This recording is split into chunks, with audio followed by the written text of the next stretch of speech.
نا منع کیا نہیں فرمائی مگر چاہا کہ یہ کھائیں، مشیت متعلق ہوئی۔ حضرت ابراہیم سے کہا بیٹے کو ذبح کرو،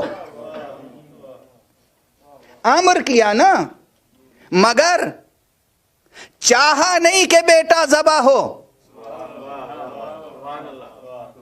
دونوں قرآنی مثالیں ہیں، دونوں قرآنی مثالیں ہیں۔ حضرت آدم نے کیا کہا تھا؟ یہ بیٹے اسماعیل، میں خواب دیکھ رہا ہوں کہ تمہیں ذبح کر رہا ہوں۔ تو بیٹے نے کیا کہا؟ بابا آپ وہ کام کیجئے جس کا آپ کو حکم دیا گیا ہے، نبی کا خواب ہے، حکم ہوتا ہے۔ تو امر تھا مگر پروردگار کی طرف سے اذن فعلی نہیں تھا۔ مراتب سمجھے آپ؟ مراتب واضح ہو رہے ہیں؟ تو مشیت اور ارادے کی بحث ہے مشکل،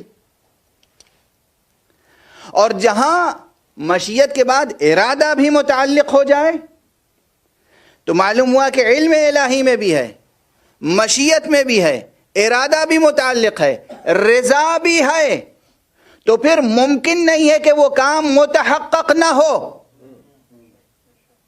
جہاں یہ سب چیزیں جمع ہو جائیں وہاں شان یہ ہوتی ہے کہ انما یرید اللہ لیذہب عنکم الرجس اہل البیت ویطہرکم تطہیرا۔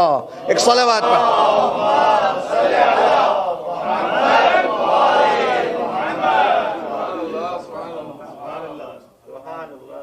اب یہاں مشیت کا لفظ نہیں ہے اس آیت میں، یریدو، ارادے سے متعلق ہے یہ بات۔ جہاں ارادہ متعلق ہو جائے۔ ٹھہر کے ایک بات اور عرض کر دوں یہاں پر کہ بعض حضرات نے مشیت اور ارادے میں یہ بھی فرق کیا ہے۔ تقریباً میرے اس وقت پچھلے ابھی جو بیان عرض کیا اس میں آ گیا ہے ضمناً، لیکن وضاحت سے عرض کر دوں، صراحت سے عرض کر دوں کہ مشیت وہ ہے جس سے علم الہی متعلق ہو لیکن اس میں طلب نہ ہو، اور ارادہ وہ ہے جس میں ایجاد امر، ایجاد معمور، ایجاد شے کے لیے ایک طلب بھی ہو، ایک کوشش ہو، ایک سعی ہو۔ البتہ یہ سب تعریفیں انسان اپنے افعال پر قیاس کر کے بناتا ہے۔ ہمارا ارادہ، ہمارے ارادے کے مقدمات ہوتے ہیں، ہمارے ارادے کے مقدمات ہوتے ہیں۔ حق سبحانہ و تعالیٰ کے ہاں وہ سب مقدمات جو متصور ہیں ہمارے کام میں وہ تھوڑی ہیں۔ اسی لیے جیسے میں نے عرض کیا تھا کل کہ حیات ہمارے پاس بھی ہے، اور حیات اس کی ذات کی صفت بھی ہے، مگر کجا ہماری حیات اور کجا اس کی حیات۔ ہماری حیات اس کی مخلوق ہے اور اس کی حیات مخلوق نہیں ہے بلکہ اس کی صفت ذات ہے۔ یہی صورتحال ہے کہ ہمارا ارادہ کہاں اور اس کا ارادہ کہاں۔ اس کا ارادہ اس طرح کے مقدمات نہیں چاہتا جیسے مقدمات ہمیں چاہیے، کہ شوق ہو اور طلب ہو اور ارادہ ہو اور پھر وہ درجہ کمال تک پہنچے اور امر متحقق ہو، فعل متحقق ہو، جو اصول فقہ میں اور علم کلام میں بحثیں ہوتی ہیں۔ اسی لیے معصومین علیہم الصلاۃ والسلام نے یہ تعریف فرمائی ہے کہ اللہ سبحانہ و تعالیٰ کا ارادہ دراصل فعل ہے، ارادہ الہیہ فعل ہے، ارادہ الہیہ دراصل احداث ہے۔ حق سبحانہ و تعالیٰ کی مشیت، اس کا ارادہ اور اس کا علم اور پھر اس کا امر کسی چیز سے متعلق ہو، یہ مراتب ہیں چار بظاہر، اور پھر ان چار مراتب کے درمیان نہ جانے کتنے مراتب ہیں۔ یہ انسان کے فکری حوصلے پر ہے، کون کتنی فکر کر کے غواصی کر سکتا ہے اور کتنے گوہرہائے آبدار علوم قرآن و علوم اہل بیت سے حاصل کر سکتا ہے۔ علم اصول فقہ میں بھی تقریباً امر کی بحث میں 4 مراتب کی طرف اشارہ کیا جاتا ہے۔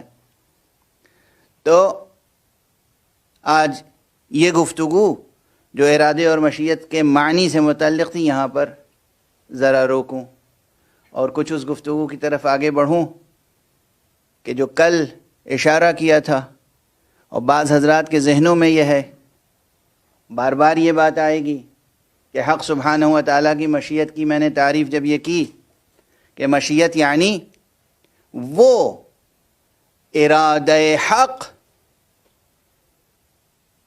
جو کسی شے کو شے بناتا ہے یا کسی لا شے کو شے بناتا ہے۔ تو اس کے ساتھ ایک بحث ہے، عوامی سطح تک لوگ لے آئے ہیں اس بحث کو، حالانکہ وہ بحث بلند علمی سطحوں پر بھی موجود ہے کہ جو اشیاء وجود میں آتی ہیں یہ سب اشیاء لا شے سے وجود میں آتی ہیں یا کسی شے سے وجود میں آتی ہیں۔ تو اب یہاں پر بعض حضرات کے ذہنوں میں یہ شبہ ہے کہ خود لا شے بھی کوئی شے ہے، کوئی حقیقت ہے وجودی جس کا نام ہے لا شے، باقی تمام اشیاء اس لا شے سے بنتی ہیں۔ اس چیز کو کیا کیا شبہے پیدا ہوتے ہیں، شبہات ہیں یہ، اور میں نے بعض حضرات کو تقریریں کرتے ہوئے دیکھا ہے اسی پر۔ تو عرض کر دوں کہ وہ مسائل جو ذات حق سے متعلق ہوں، وہ مسائل جو علوم قرآن سے متعلق ہوں، ان مسائل میں حکم کوئی نہیں ہو سکتا سوائے ان ذوات مقدسہ کے جنہیں حجت اور حکم بنا کر خود حق سبحانہ و تعالی نے بھیجا ہو۔ اور یہاں پر آج میں کسی اور کا جملہ نہیں عرض کروں گا،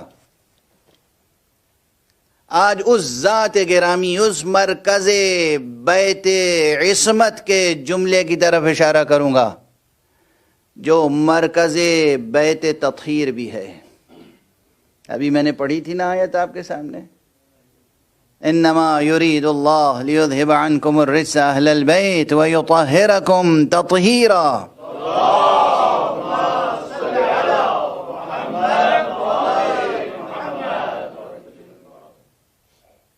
بس اللہ نے یہ ارادہ کر لیا ہے، اللہ یہ چاہتا ہے اے اہل بیت کہ وہ تم سے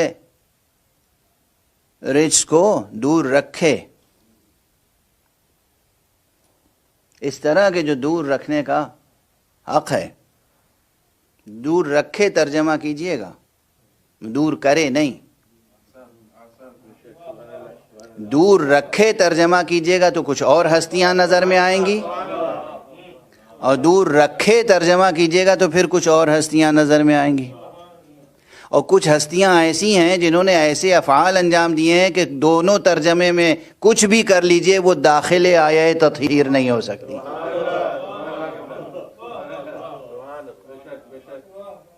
مثلا کوئی خاتون ہو، اسے پابند کیا گیا ہو کہ آپ گھر سے باہر نہ نکلیے گا، کسی کو رتبہ دیا گیا ہو کہ ہم آپ کو ماں ہونے کا رتبہ دیتے ہیں، اور وہ گھر سے بھی نکلے اور اپنے بچوں کو ذبح بھی کر ڈالے، ذبح کرنے کی انتہا کر دے، ہزاروں، 10,000، 20,000، صرف ایک ضد پر، ایک ہٹ پر۔ اب یہ اتنا بڑا داغ ہے، ایسا رجس ہے کہ جس سے یہ رجس جڑا ہوا ہو وہ نہ رکھے میں آئے گا نہ کرے میں آئے گا۔ ایک صلوات پڑھ دیجئے محمد و آل محمد۔